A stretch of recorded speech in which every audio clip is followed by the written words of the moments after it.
भुजगेन्द्रहारं सदा वसन्तं हृदयारविन्दे भवं भवानी सहितं नमामि। भवानी शंकरौ वन्दे श्रद्धा विश्वासरूपिणौ याभ्यां विना न पश्यन्ति सिद्धा शान्तस्तमीश्वरम्। श्री कृष्ण गोविंद हरे मुरारे, हे नाथ नारायण हे वासुदेव। श्री कृष्ण गोविंद हरे मुरारे, हे नाथ नारायण हे वासुदेव।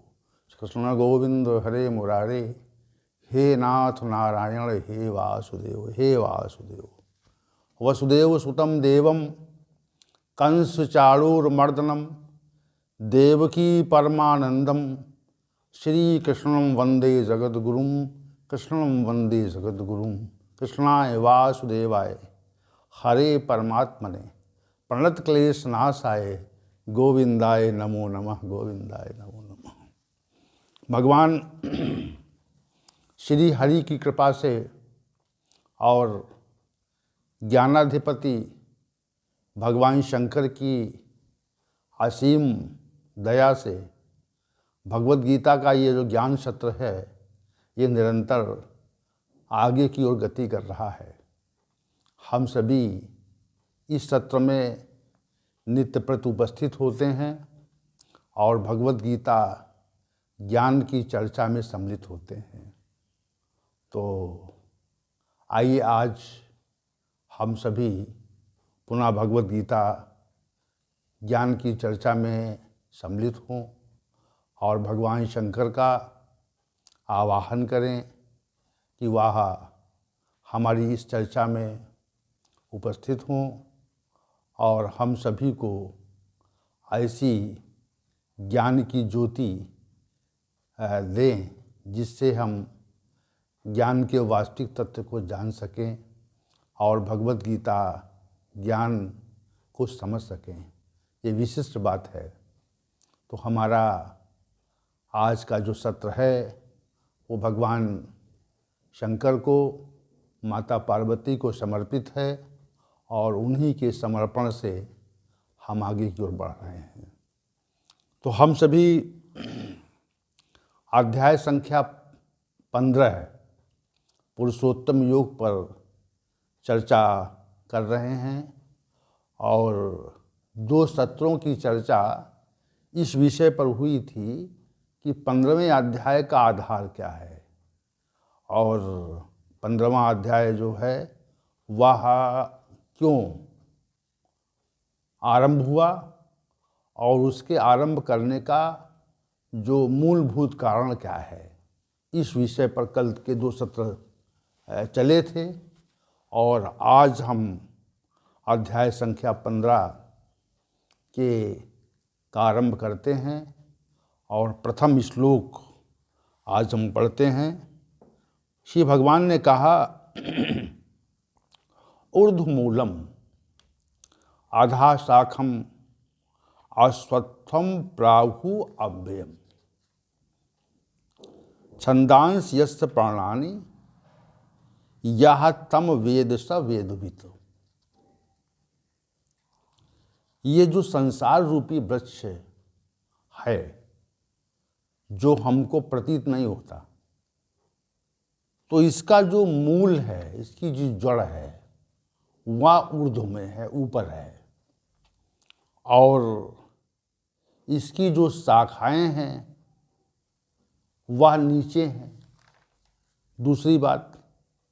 तीसरी बात यह है, संसार रूपी जो पीपल का वृक्ष है ये अव्यय है, यानी अविनाशी है। इसका कभी क्षरण नहीं होता, व्यय नहीं होता। तीसरी बात। चौथी बात ये कही कि वेद इसके पत्ते माने जाते हैं और पांचवी बात ये कही कि इस संसार रूपी वृक्ष को अर्थात ऊर्ध्व में जिसका मूल है और जिसकी शाखाएं नीचे की ओर हैं, इस संसार वृक्ष को जो जान जाता है वह वेद के अभिप्राय को जान जाता है। ये पांचवी बात कही। तो इस श्लोक में 5 तत्व प्रमुख हैं। पहला तत्व यह है कि इस संसार वृक्ष की जो जड़ है या की जो मूल है वह ऊपर है। दूसरी बात ये कही कि इसकी जो शाखाएं हैं वह नीचे की ओर हैं। और तीसरी बात यह है कि ये जो संसार रूपी वृक्ष है ये अव्यय है। अव्ययम कहा पर इसमें अव्यय है यानी अविनाशी है, यानी इसका कभी विनाश नहीं होता। और जो चौथी महत्वपूर्ण बात यह है कि वेद उसके पत्ते हैं, छंदांस यस्य प्राणानि, वेद इसके पत्ते हैं। और जो इस 4 तत्वों को, 4 बातों को कि इसका संसार वृक्ष का जो मूल है वह ऊपर है, संसार वृक्ष की शाखाएं जो हैं, जो विस्तार है वह नीचे की ओर है, और संसार वृक्ष अविनाशी है, और वेद इसके पत्ते हैं। ये 4 बातें जो व्यक्ति जान जाता है वह वेदवित हो जाता है। वह वेद का जो तत्व है, वास्तविक तत्व है, वो उसको जान जाता है। ये 5 विषय हैं, इस प्रथम श्लोक के 5 विषय हैं। और इस 5 विषयों पर हम आज से चर्चा आरंभ करते हैं और इसकी व्याख्या आरंभ करते हैं। भगवान श्री गोविंद हमारे साथ विराजमान हैं, ज्ञानाधिपति भगवान शंकर भी विराजमान हैं, और हम सभी उनकी कृपा की शरण में बैठे हुए हैं और चर्चा कर रहे हैं। तो पहली बात, संसार वृक्ष के बारे में एक बात समझ लें पहले आप, उसके बाद हम इसकी व्याख्या आरंभ करें।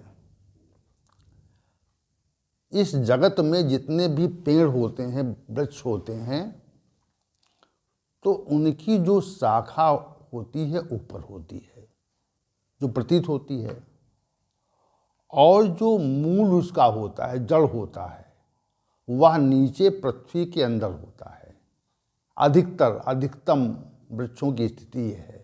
सामान्य रूप से कोई अपवाद हैं तो वो अलग बात है, पृथक बात है, अपवाद भी है इसके, वो विषय हमारा नहीं है।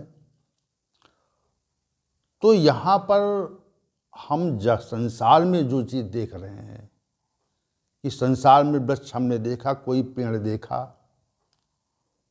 तो वह पेड़ जो है उसकी जो मूल होती है, उसकी जो शाखा होती है, उसकी जो जड़ होती है, वह नीचे पृथ्वी के अंदर दबी होती है, और पृथ्वी में दब करके वह मूल यानी उसकी जड़ जो है वो चारों तरफ फैल जाती है। देखा होगा आपने, बड़े बड़े वृक्षों के तो मूल जो होते हैं वह बहुत दूर तक फैलते हैं।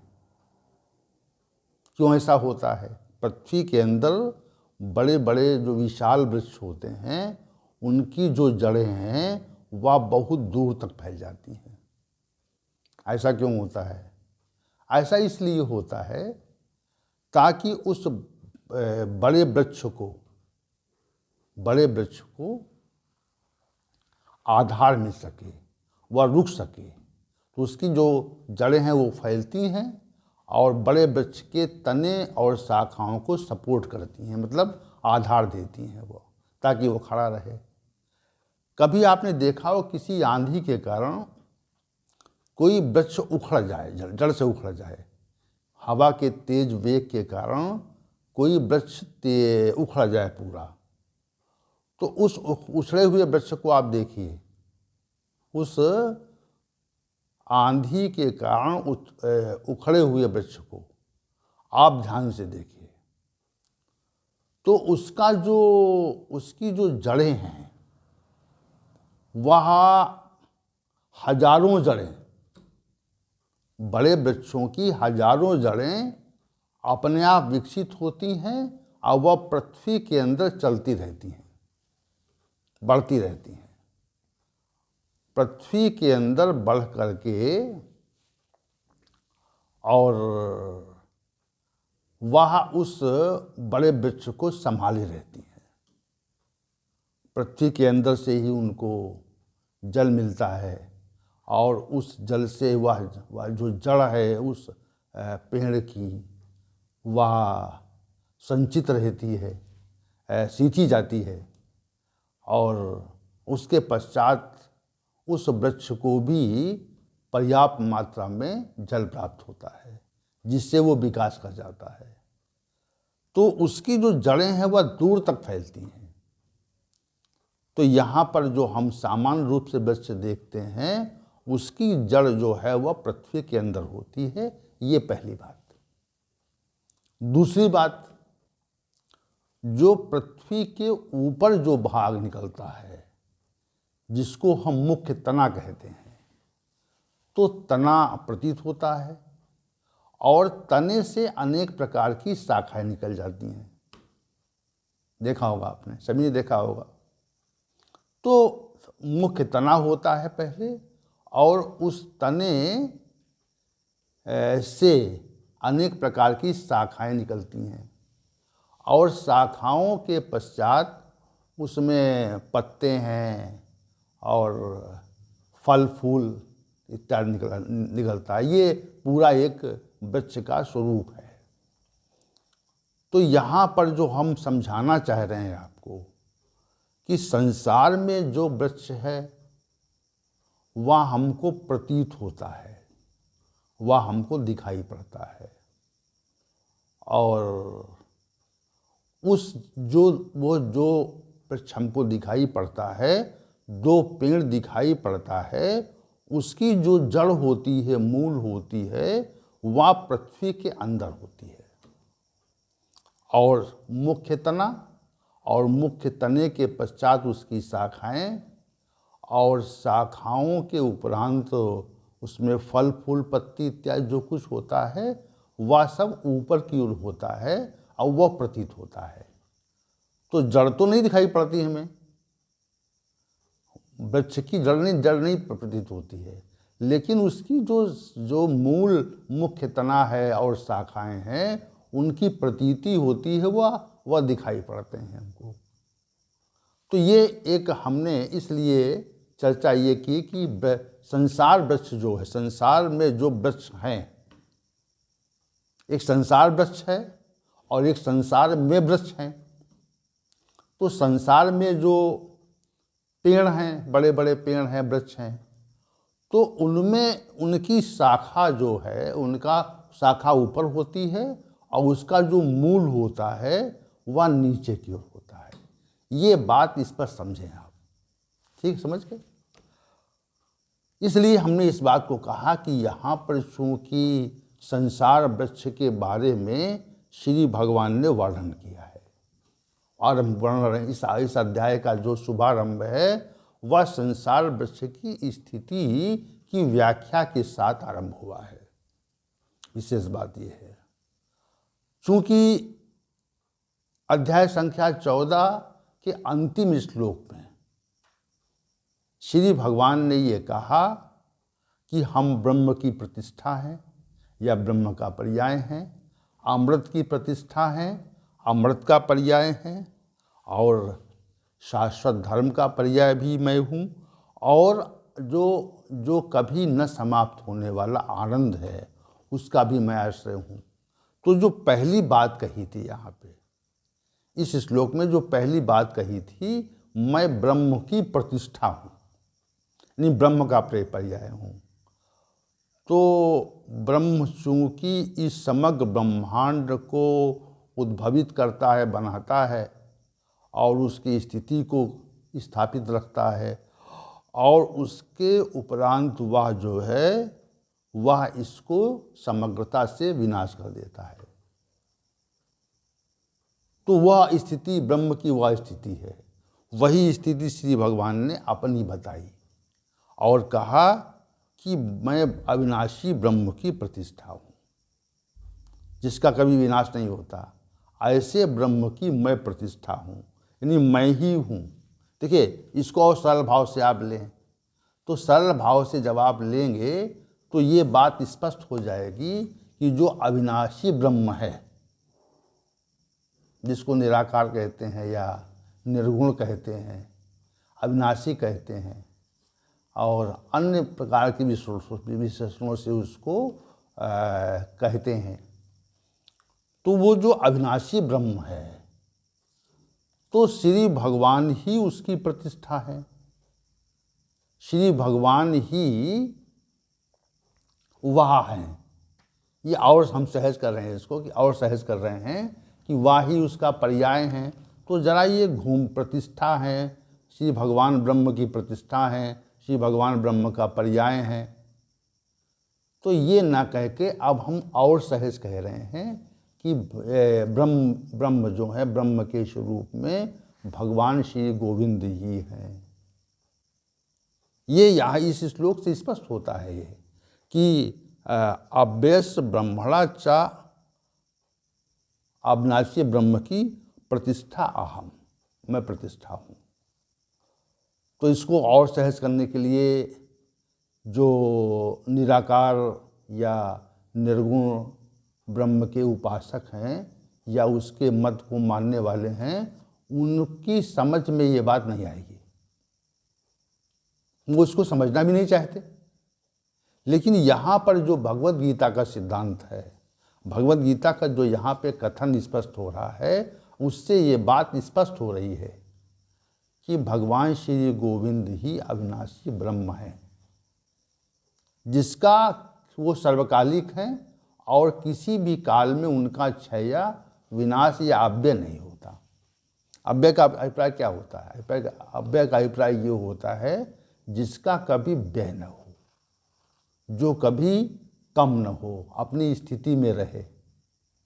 तो यहाँ पर जो अविनाशी ब्रह्म है ये कहा, तो अविनाशी ब्रह्म ही इस समग्र ब्रह्मांड में जो संसार रूपी वृक्ष है, उसके बारे में सही सही वर्णन करने में समर्थ है।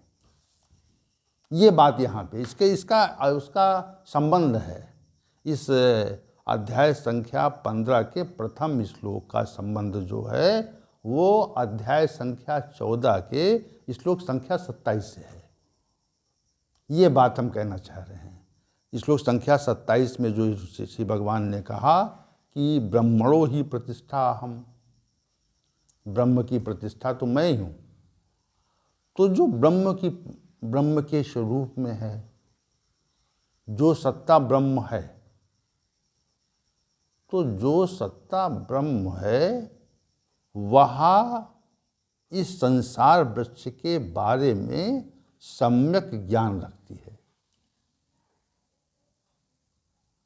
और उसी ज्ञान को प्रकट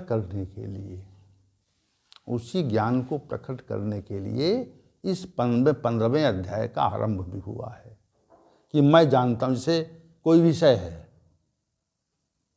अब उस विषय की चर्चा वहाँ हो रही है, तो जो विषय के विशेषज्ञ होते हैं, जैसे अन्य लोग अपने विचार उस विषय पर रखें और जो विशेषज्ञ लोग हैं वो अपने विचार रखें, तो एक विशिष्ट विशेषज्ञ है, तो वो सब लोगों के विचारों को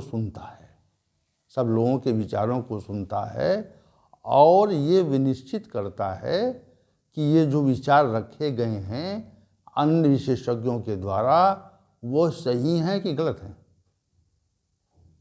उसकी दृष्टि में रहते हैं। और लोग ये आकांक्षा करते हैं कि जो कहा गया है उसमें सत्यता कितनी है, तो वह सत्यता का व्याख्यान करता है, सत्यता के बारे में बताता है, ये स्थिति है, सही बात ये है। ये बात वो विशेषज्ञ बताता है। तो यहाँ पर जो बात है, यहाँ पर जो तथ्य यहाँ प्रकट हो रहा है, ये संसार रूपी वृक्ष को बनाने वाली सत्ता, उसका निर्माण करने वाली सत्ता, और उसको स्थिति में बनाए रखने वाली सत्ता, उस सत्ता ने अब आरंभ किया कि संसार वृक्ष कैसा है, इस बारे में बोलना आरंभ कर दिया। संसार वृक्ष क्या है, कैसा है और उसकी कैसी स्थिति है। इसलिए यहाँ पर जो श्री भगवान का जो कथन यहाँ पर स्पष्ट हो रहा है वह ये स्पष्ट करने के लिए है कि संसार वृक्ष है क्या, क्योंकि संसार वृक्ष को वो जानते हैं, समग्रता से जानते हैं, ब्रह्मांड को समग्रता से श्री भगवान ही जानते हैं। इसलिए श्री भगवान ने कहा इस संसार रूपी जो वृक्ष है उसकी पहली बात यह है कि जो जगत में जो वृक्ष हैं उनकी तो मूल जो होती है वह नीचे होती है और उसकी शाखाएं ऊपर होती हैं, लेकिन जो संसार रूपी वृक्ष है जो अव्यय है और वह प्रतीत नहीं होता, जिससे संसार में जो वृक्ष हैं, पेड़ हैं, वह तो हमको प्रतीत होते हैं, उनको हम देखते हैं, लेकिन जो संसार रूपी वृक्ष है वह प्रतीत नहीं होता, वह दिखाई नहीं पड़ता। संसार में जो वृक्ष हैं वो दिखाई पड़ते हैं, उनको हम देखकर अनुमान लगा लेते हैं कि ये अमुक प्रकार का वृक्ष है और अमुक किस्म का वृक्ष है, ये इसका नाम क्या है इसके बारे में जान लेते हैं हम लोग। लेकिन ऐसा संसार वृक्ष के बारे में नहीं है, संसार वृक्ष की उल्टी स्थिति है। ये जो दो बातें यहाँ पे कहीं, ऊर्ध्वमूलम अधः शाखम, मूल तो इसकी जो है वह ऊपर है, संसार में जो वृक्ष है उनकी मूल नीचे होती है और संसार में जो वृक्ष हैं उनकी शाखा ऊपर होती है। लेकिन जो संसार रूपी वृक्ष है, संसार में जो वृक्ष है और जो संसार रूपी वृक्ष है ये अलग अलग है, इनमें दोनों में प्रतिकूलता है। उसकी जो शाखा है वह नीचे की ओर है। शाखा कैसी है? वह शाखा नीचे की ओर है और उसका मूल जो है ऊपर की ओर है। उसका जो मूल है, उसकी जो जड़ है वह ऊपर है, वो नीचे नहीं है। तो संसार वृक्ष को समझाने के लिए श्री भगवान ने दो पद कहे। संसार वृक्ष को समझाने के लिए श्री भगवान ने ये कहा कि ऊर्ध्वमूलम अधः शाखम,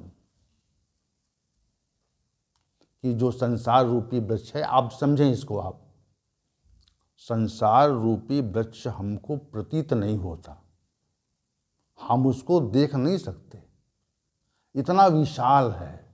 जैसे कोई पेड़ इतना विशाल हो जाए जिसको हम अपनी दृष्टि से देख न सकें, अपनी आँखों से देख न सकें, वो हमारी दृष्टि में ना आ पाए, ठीक है। संसार रूप को ऐसा वृक्ष हो, इतना ऊंचा हो जाए, इतना विशाल हो जाए, जो हमको प्रतीत न हो, हम उसको अपनी आँखों की दर्शन शक्ति में भर न सकें। समझिए आप। तो संसार में ऐसा वृक्ष होता नहीं है, तब हम कल्पना कर रहे हैं। तो ये संसार रूपी वृक्ष, संसार का वृक्ष और संसार रूपी वृक्ष दो अलग अलग बातें हैं। संसार के वृक्ष दिखाई पड़ते हैं और संसार रूपी वृक्ष चूंकि दिखाई नहीं पड़ता है, प्रतीत नहीं होता है, इसलिए संसार रूपी वृक्ष के संबंध में श्री भगवान अपना वर्णन आरंभ कर रहे हैं। और संसार रूपी वृक्ष की जो संकल्पना, मतलब संकल्पना नहीं है, ये यथार्थ है। तो कहते हैं, लोग कहते हैं संकल्पना श्री भगवान ने की, संकल्पना नहीं की है। ये श्री भगवान ने संसार रूपी वृक्ष को की स्थिति को स्पष्ट करने के लिए ये श्लोक संख्या पहला कहा, प्रथम कहा है। और प्रथम में ये बात कही कि इसकी जो मूल है वह तो ऊपर है। अब किसी व्यक्ति से हम कहें ये जो पेड़ दिख रहा है इसकी जो मूल है वह ऊपर की ओर है, शाखा नीचे है, तो कहेगा आप मिथ्या बोल रहे हैं, झूठ कह रहे हैं। यही बात तो है। तो श्री भगवान ने इस विशेष संसार रूपी वृक्ष के का वर्णन आरंभ कर दिया। और किस रूप में आरंभ कर दिया? ब्रह्मणो ही प्रतिष्ठा हम, इस स्वरूप में आरंभ किया है। ऐसे स्वरूप में आरंभ नहीं किया, सामान्य स्वरूप में आरंभ नहीं किया कि मैं ब्रह्म की प्रतिष्ठा हूँ, ये बात कहकर आरंभ किया है कि मैं जो संसार रूपी वृक्ष है उसको आप नहीं जानते, लेकिन मैं जानता हूँ, और जानने के कारण ही मैं इस संसार रूपी विशालतम वृक्ष के बारे में बता रहा हूँ। संसार रूपी वृक्ष हमें कहाँ दिखाई पड़ता है? दिखाई पड़ता है? नहीं दिखता है। तो संसार रूपी वृक्ष हमको दिखता नहीं है, लेकिन जो चीज़ दिखती नहीं है, जो अव्यक्त है, अप्रतीत है, जिसका हमको आभास मन, इंद्रियों और बुद्धि से नहीं होता है, उस संबंध में श्री भगवान ने कहा संसार रूपी जो विशालतम वृक्ष है, इसका जो मूल है वह तो ऊपर की ओर है, और इसकी जो शाखा है वह नीचे की ओर है। तना है, पेड़ पौधे फल इत्यादि हैं, वह नीचे की ओर हैं। तो ये संसार वृक्ष की स्थिति का वर्णन क्यों आरंभ कर दिया? इसलिए आरंभ किया कि वहाँ पर कह चुके हैं कि मैं ब्रह्म की प्रतिष्ठा हूँ। तो वास्तविकता को प्रकट करने के लिए अर्जुन प्रत्येक वास्तविकता को जान जाए, संसार वृक्ष की वास्तविकता को जान जाए, क्योंकि संसार वृक्ष से ही ये प्रकरण आरंभ हुआ है। और दो बातें कही। एक बात तो ये कही कि संसार वृक्ष का की जो मूल है वह ऊपर है, या इसको इस तरह कह दें कि संसार वृक्ष का की मूल तो हमारे हाथ में है, क्योंकि भगवान का श्री परम धाम जो है वह सर्वाधिक ऊंचाई पे है, उससे ऊंचा कुछ नहीं है। तो संसार रूपी वृक्ष वहीं से आरंभ होता है, इतनी ऊंचाई से आरंभ होता है। कहाँ से?